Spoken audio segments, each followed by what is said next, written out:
Hello, good morning everyone. Welcome back my YouTube channel. मैं Mrs alpha संतोष राज। कहने की तो अब खैर ज़रूरत नहीं है, लेकिन फिर भी अभी 8 बजने को है। घर पे कोई नहीं है। मम्मी नहीं होती है ना, तो घर में अच्छा नहीं लगता है। घर काटने को दौड़ता है। अभी पूछोगे कहाँ गई है, तो मैंने पिछले ब्लॉग में बताया था कि मम्मी शादी में गई हुई है। आज आ जाएगी, थोड़ी देर में आ जाएगी। सही कहा गया है कि ससुराल में पति और मायके में माँ न दिखे तो दोनों जगह जगह नहीं होती है। ससुराल में पति से आपकी पहचान, मान सम्मान सब कुछ होता है, और मायके में माँ से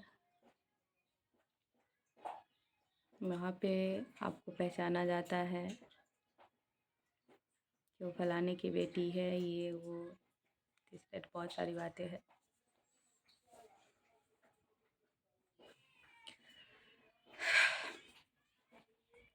मिठू है, मिठू उधर फ़ोन में लगा रहता है। अभी ना जैसे जैसे वो बड़ा हो रहा है, बहुत ज़िद्दी होते जा रहा है, बहुत ज़िद्दी। ये ना इस सेम अपने पापा की तरह हर चीज़ में छोटी छोटी बातों पे गुस्सा हो जाता है। और इतनी सी चीज़ है, अगर कोई, मैं ऐसे ही दुलार में ऐसे थप्पड़ मार दूंगी या कुछ भी कर दूंगी तो वो उल्टा वो पूरे अपने दम के साथ। मैंने एक वीडियो आपको, आप लोगों ने देखा या नहीं देखा है, मैंने दिखाया है। वो लमसम मुझसे 3 साढ़े 3 घंटे लड़ा। मैंने वो 3-4 मिनट की वीडियो डाली है। सिर्फ वो खेल रहा था और मैंने ऐसे ही प्यार से ऐसे कर दिया तो वो मेरे बाल वाल सब कुछ नोच डाला, ये सब कुछ काट लिया। वो बर्दाश्त नहीं करता है, उससे हम अपने पापा की तरह हैं। और जैसे जैसे बड़ा हो रहा है, इसमें एक चीज़ मैं देखते जा रही हूँ कि अपनी चीज़ें, खैर सब बच्चे करते हैं, लेकिन ये कुछ ज़्यादा ही पॉजिटिव रहता है। अगर इसकी कोई चीज़ है तो वो छू नहीं सकता है कोई दूसरा आदमी। बहुत ही ज़्यादा ये ऐसा कभी कभी लगते रहता है ना कि जैसे कि भगवान ने, मैं ये तो नहीं कहूँगी, कहना है वो सारी चीज़ें अच्छी नहीं होती है, लेकिन ऐसा कभी कभी मुझे लगता रहता है कि जैसे उनकी आत्मा इसके अंदर आ गई है। हर चीज़ नाक पे गुस्सा एनी टाइम। अगर आप नाराज़ हो, गुस्सा हो, तो आपको उसी तरीके से मनाने आएगा। ऐसी ऐसी सारी नौटंकियाँ करेगा कि देख के आप हंसते हंसते लोटपोट हो जाओगे। सेम उसके पापा भी ऐसे थे। अब मैं थोड़ा सा गुस्सा हो जाती थी किसी बात पे या किसी चीज़ को लेकर ऐसे हो जाती थी, तो वो मतलब मेरी आदत थी, मैं हमेशा उनसे मतलब कि वो हमेशा मुझे मुँह फुल्ली बोला करते थे। तो जब मैं मुँह फुला कर बैठ जाती थी तो वो कहते तो उसी तरीके से वो भी। तो ये एक चीज़ ये है, मैं ये दोनों बाप बेटे में देख चुकी हूँ कि जब तक गलती उनकी ना हो तब तक अगर आप कितना भी मुंह फुलाए हुए फुलाओ रहो, उससे कोई फर्क नहीं पड़ता है। जब तक गलती अगर उनकी है, तभी उनको रियलाइज़ होता है कि हाँ मैंने गलती की है, तो मनाना भी मुझे ही है। और ऐसे ही अगर मुंह फुलाए हुए किसी बात को लेकर कि जो मतलब कि अननेसेसरी है, तो उस वजह से कभी भी वो नहीं आते हैं, वो छोड़ देते थे। और ये भी वैसा ही है, अगर इससे अगर गलती होती है और उसके वजह से जैसे कुछ हुआ है तो ये मनाने आएगा, और नहीं तो मैं कितना भी कुछ करते रह जाऊंगी, ये नहीं आता है। ये इसलिए बताया था कि कहना नहीं चाहिए, लेकिन सेम हर चीज़ से, हर हरकतें, हर चीज़ से ये अपने पापा की तरह है, बिल्कुल कुछ भी इसमें डिफरेंस नहीं है। थोड़ा डिफरेंस यही है कि अभी ये बच्चा है और वो बड़े थे। गुस्सा आने पे चीज़ें फेंकना, चीज़ें तोड़ना, कुछ भी कर देना। सेम इसमें भी है कि गुस्सा आने पे ये भी क्या करता है, चीज़ें फेंकने लगता है। कितने दफ़ा तो फ़ोन फेंक दिए हुआ है। मेरा फ़ोन टूट गया था पूरे तरीके से, मैंने पिछली बार दिखाया था। वो पूरे तरीके से वो बार बार फेंक देता था। जो कवर उन्होंने बनवा दिया था वो कवर भी थोड़ा सा टूट गया था। तो मैंने तो बहुत उस दिन डांटा था, बहुत ज़्यादा डांटा भी था और 1-2 थप्पड़ भी मैंने लगाए थे कि इस तरीके से जिद करना अच्छी बात नहीं है।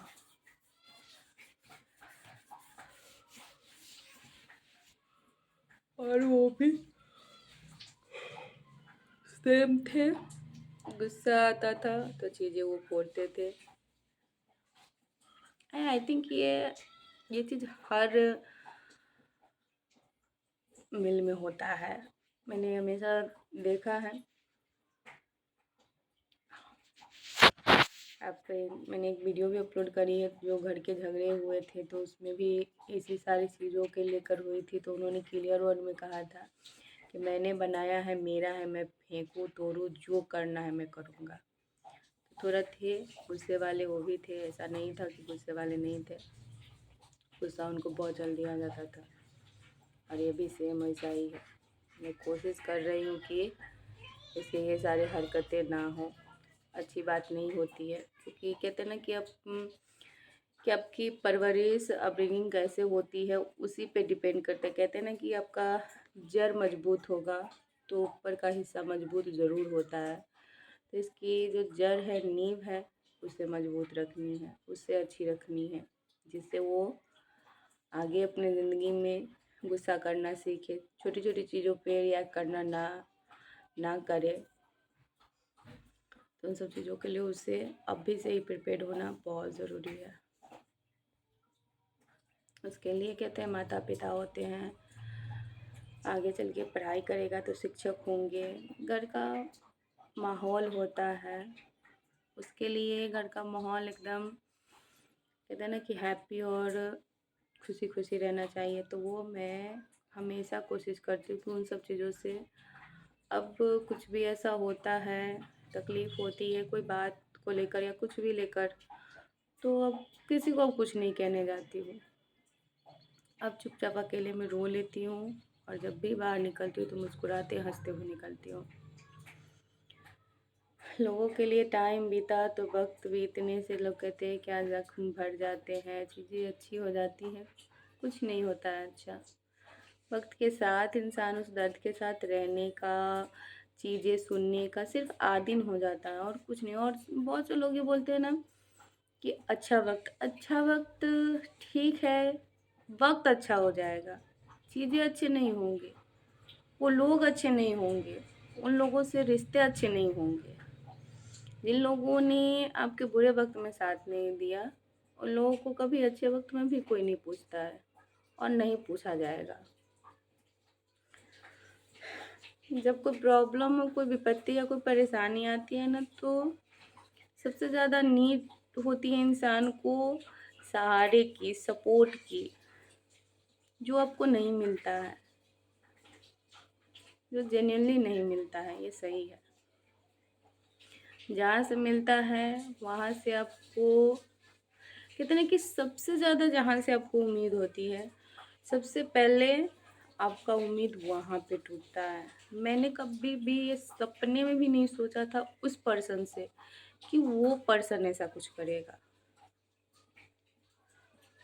क्योंकि चाहे कुछ भी घर में होता था, कुछ भी ऐसा होता था, इस बात का मैंने प्रमाण दिया है। उस दिन भाभी बहुत अच्छी थी क्योंकि भैया खड़े थे, आज भाभी बहुत बुरी है क्योंकि भैया नहीं है।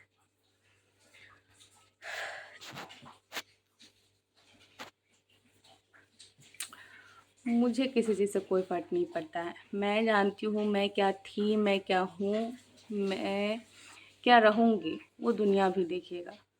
मैं इतना ही जानती हूँ। लोगों को बहुत से ऐसे लोगों को लगता है कि आप ये बताकर क्या मैं कुछ साबित नहीं करना चाहती हूँ सामने वाले को बुरा और अपने आप को अच्छा महान बताने की मुझे कोई। मैं जो हूँ जैसी हूँ, मुझसे गलत चीज़ बर्दाश्त नहीं होती है, मैं बोल देती हूँ। मैंने कभी भी गलत का साथ नहीं दिया था और नहीं दूंगी और नहीं कभी मुझसे हो पाएगा। तो मेरे अंदर यही सिर्फ एक छोटी सी कमी है कि अगर गलत हो रहा है, गलत किया जा रहा है, तो मैं उस पर रिएक्ट ज़रूर करती हूँ, क्योंकि मुझसे वो चीज़ बर्दाश्त नहीं होती है। बस मेरे अंदर एक, मेरी माँ हमेशा से यही बात कहती है कि हर चीज़ के लिए, चाहे अगर तुम पे कोई आज गलत इल्ज़ाम भी लगा रहा है तो तुमको सुनना पड़ेगा।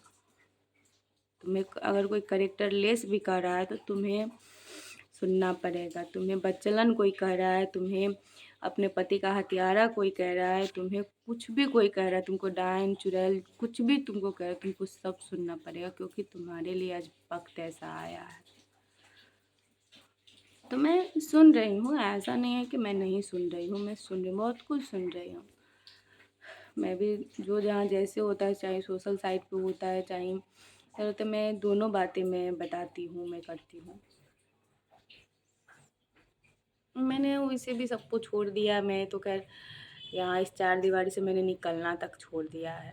अब जो जैसा होता है, मैं इस चार दीवारी में ही अपना खुश रहने की और सब चीज़ करने की कोशिश करती हूँ। मैं अभी अधिकांश कर मैं कहीं जाती भी नहीं हूँ। बुलाते हैं आदमी, सब बुलाते हैं, लेकिन मैं नहीं जाती हूँ, मुझे अच्छा फील नहीं होता है। तो बस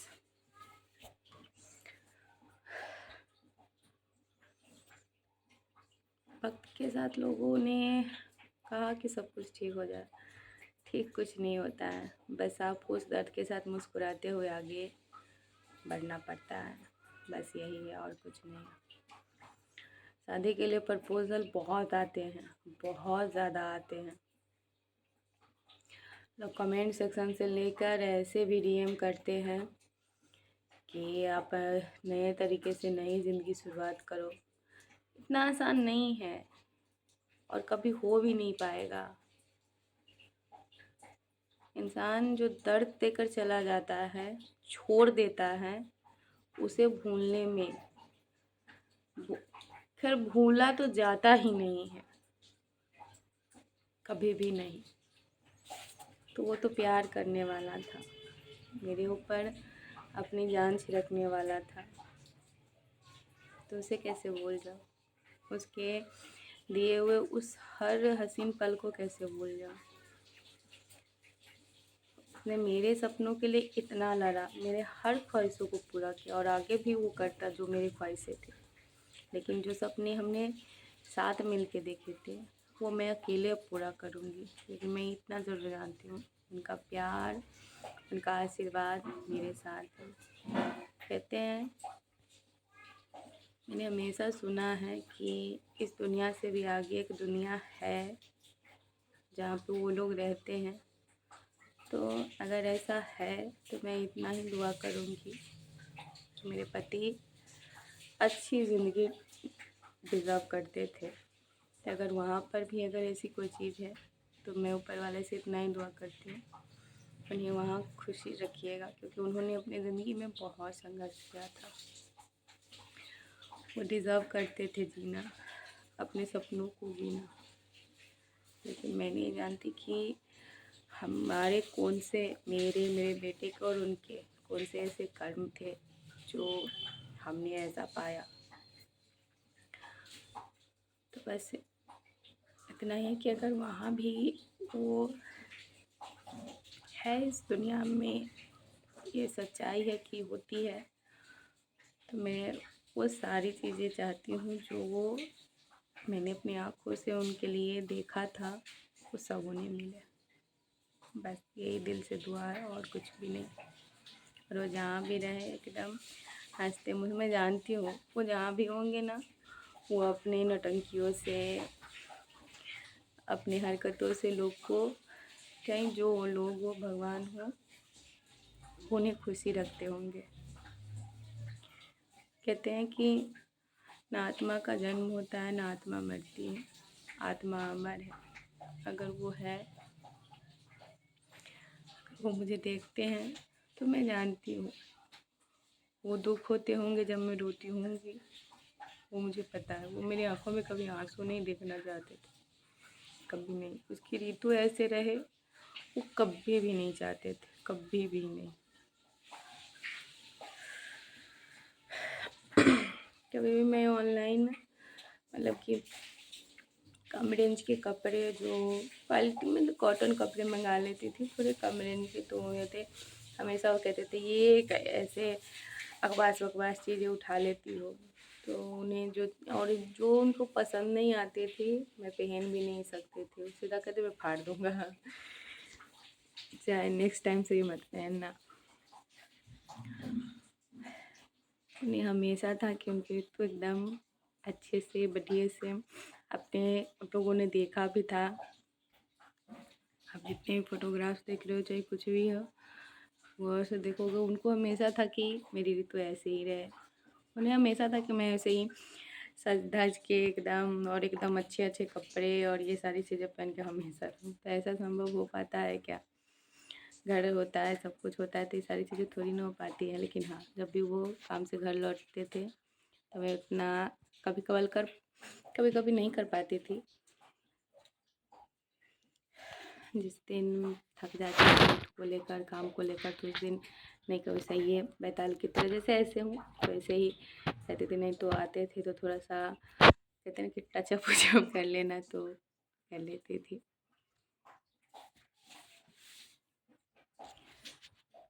तो ये सब पल कहते हैं ना,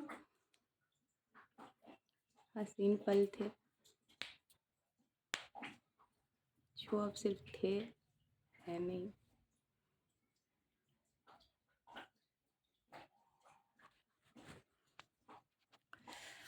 बहुत बातें हो गई, तो आज के लिए ब्लॉग इतना ही एंड होता है। एंड थैंक यू, इतना प्यार आप लोग देते हो, सपोर्ट देते हो।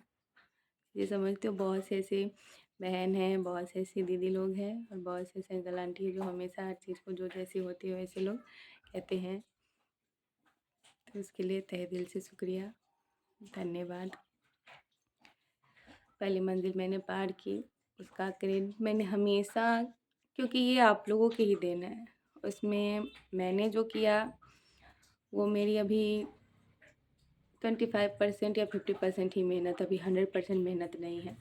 क्योंकि मेरे पास अभी थोड़ा मिट्टू को लेकर मैं थोड़ा रहती हूँ, थोड़ा सा माइंड भी उतना ही नहीं होता है, तो नहीं कर पाती हूँ। लेकिन मैं कोशिश कर रही हूँ, और मैं आपको बहुत जल्द, आप लोग जैसा हमेशा कहते हो कि आप ऐसे अच्छे लगते हो, ऐसे ही रहो, तो मैं कोशिश करूँगी। Thank you, and please watching my video and subscribe. Thank you.